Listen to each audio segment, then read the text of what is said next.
bugun o'zim va'da berganimdek, xrizantemani qanday qilib ko'paytiriladi? Bu ko'paytirishni eng arzon va tezlik bilan ko'paytirish imkoniyati bo'lgan uslublarni ko'rsatib bermoqchiman. Buning uchun biz boshlanishiga mana bu xrizantemani bu turidan foydalanamiz. Bu xrizantemani rus tilida xrizantema sharavidnaya deydi. Bizda ko'proq globus deb atashadi. Xalq tilida.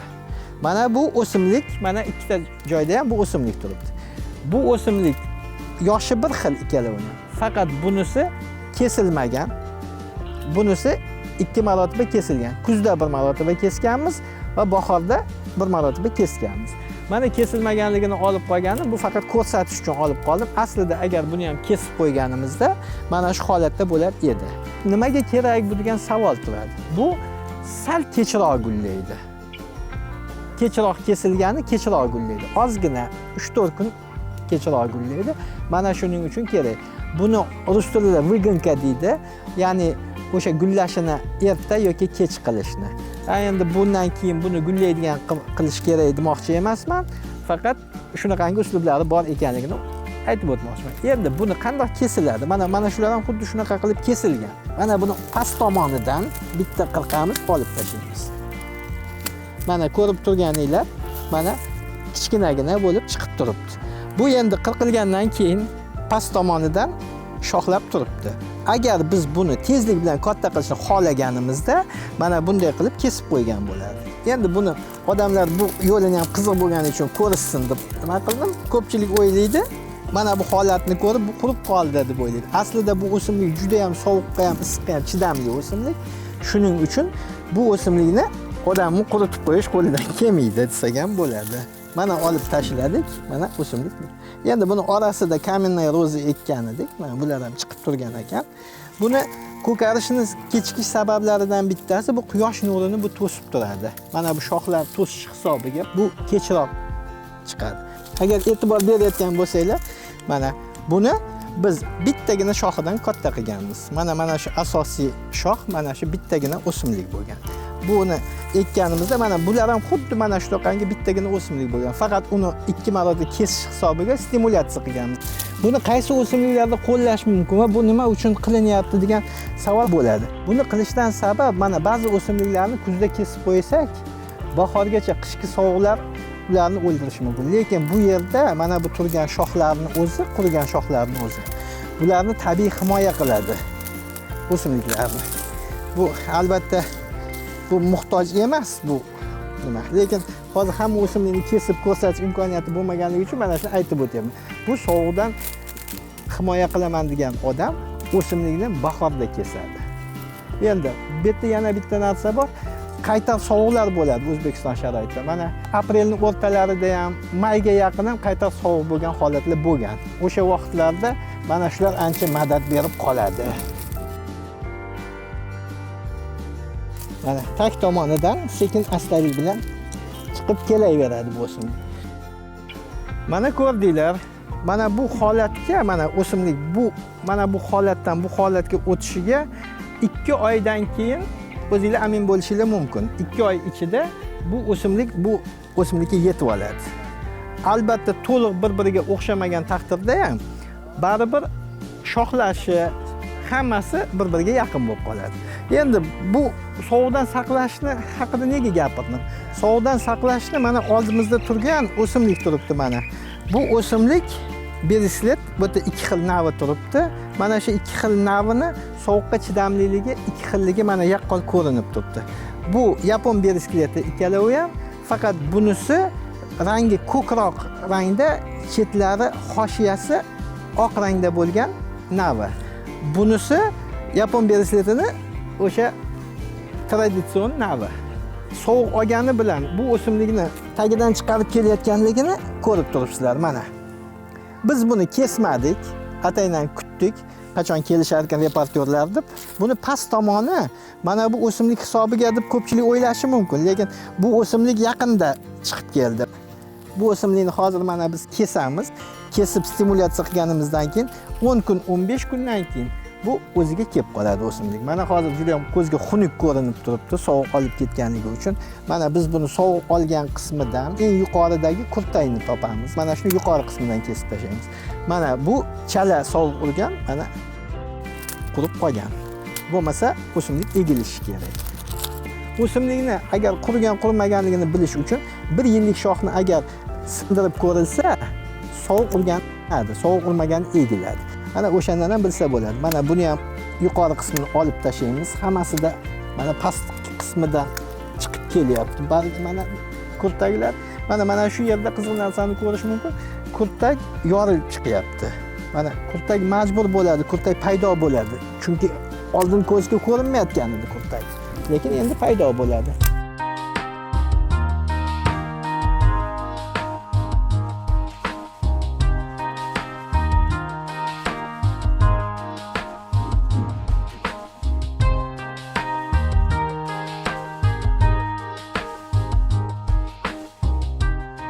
Mana hozir sovuq urgan o'simlikni kesganimizni ko'rdinglar. Alloh nasib qilsa, mana ma'lum bir vaqt o'tgandan keyin, masalan, yozda ko'rasizlar, qani bu qay holatga keladi va shunga qarab turib xulosa chiqariladi. Bu o'simlikni qayerga ekish mumkin, qayerga ekmaslik kerak.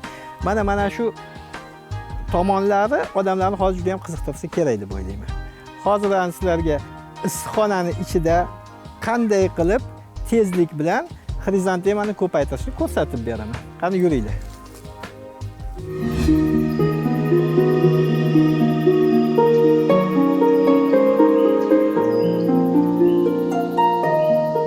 Hozir sizlarga shuni tushuntirib beraman. Xrizantemani ko'paytirish uchun mavsum unchalik talab qilinmaydi. Xrizantemani ko'paytirish uchun mana bir to'p o'simlikni olamiz. Buni yanvar oyida, u vaqtda bu hali nish otmagan bo'ladi. Olib kirib issiqxonaning ichiga ekamiz. Issiqxonaga ekkanimizdan keyin buni o'sish tempi oshadi. Bu tezlik bilan o'sa boshlaydi. O'sgan xrizantemani olamizda, mana hozir endi hammasini kesib ko'rsatmayman. Bu yerda 3-4 ta shoxini olib ko'rsataman. Mana shoxlagan. Mana shuni shoxlarini qirqib olamiz. Buning uchun nima qilamiz? Buning uchun mana past tomondan 5 sm 2 ta yoki bo'lmasa 3 ta bo'g'im orasini qoldiramizda tepa tomonni qirqib olamiz.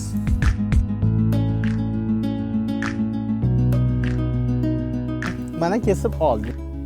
Bu yerda bir narsaga e'tibor beramiz. Mana yog'ochlangan shox. Mana yog'ochlanmagan shoxlar. Yog'ochlanmagan shoxlarning ichida mana bo'g'im orasiga e'tibor beriladi. Bo'g'im orasi, ba'zi bo'g'imlar orasi kalta bo'ladi. Mana bunda bo'g'imlar orasi kalta.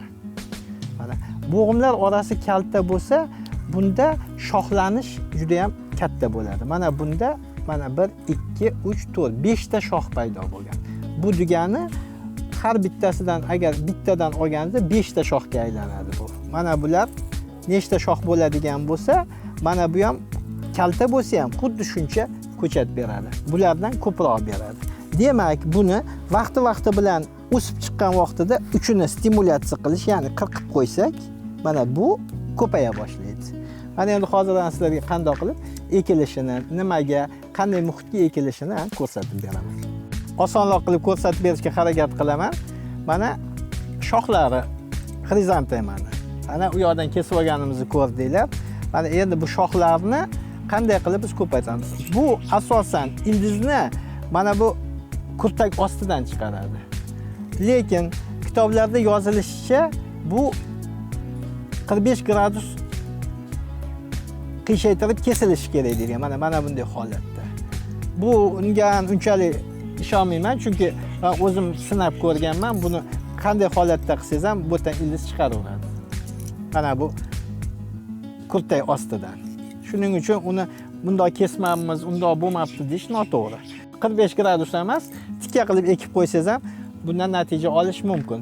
Shuning uchun hamma variantlarni qo'llab ko'rsa bo'laveradi. Mana buni bitta bo'g'im orasini qoldirib kesamiz mana.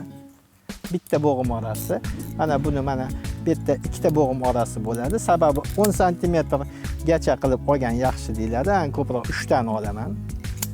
Yuqori qismi albatta to'liq gorizontal kesilishi kerak. Mana shu holatda bo'lishi kerak mana.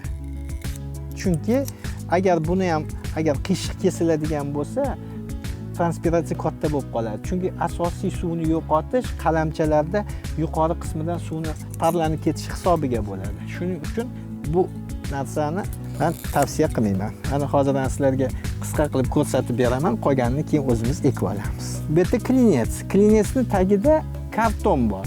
Bu haligi bozordagi mahsulot keladi-yu, chetdan kelgan mahsulotlarni gafrirованный kartonda keladi.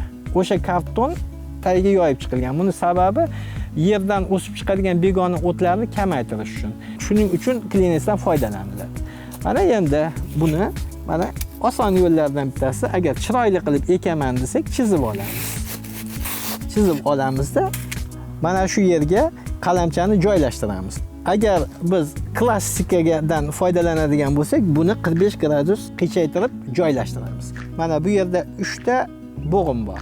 Mana shu bo'g'imni eng yuqori qismidagi kurtakni tuproqni yuqori qismiga joylashtiramiz. Mana qo'ygandan keyin bitta barmoq bilan bunday bosiladi, mana joyiga kelib qolaveradi. Bitta qo'l bilan olinadi, tiqqandan keyin ikkinchi barmoq bilan bosiladi. Mana juda ham tezlik bilan ekiladi bu. Bitta qo'lda harakatlanish mumkin. Mana juda ham ko'p ishlaganim uchun buni tez ekish imkoniyatiga egaman. Endi yangi qilgan odam sal sekinroq ekadi. Buni joylashtirgandan keyin suvni olamiz. Mana shunday holatda sepamiz. Mana ma'lum bir joyini suvlaganimizdan keyin mana hozir o'zingiz sezasizlar, suv yo'q bo'lib ketadi bu yerda. Yo'q bo'lib ketmaydi, pastki qismiga tushib ketadi. Shunda kislorod borishi osonlashadi-da, klinetsni foydali tomoni shunda. Mana suv yo'q bo'ladi. Agar biz buni tuproqqa ekadigan bo'lsak, tuproqning ustki qismi loy bo'lib, suv ko'p vaqt turib qoladi. Suv qizish hisobiga zararli mikroorganizmlar ko'payish holati bo'ladi. Mana buni qolganini ham mana suv bilan sepamiz. Bu suvda sepganda mana barmoq izlari yo'qolib ketyapti. Mana shu ko'chat nasib qilsa 20 kun, 25 kunda ildiz chiqaradi bu. Mana xrizantemani ko'paytirish haqida aytmoqchi bo'lgan gaplarim shu edi. Xudo xolasa, keyingi ko'rsatuvimizda brunnera o'simligi haqida qiziq ma'lumotlar aytib beraman va uni qanday ekanligini o'zingizlarga namoyish etamiz. Ko'rsatuvdan uzoqlashmanglar.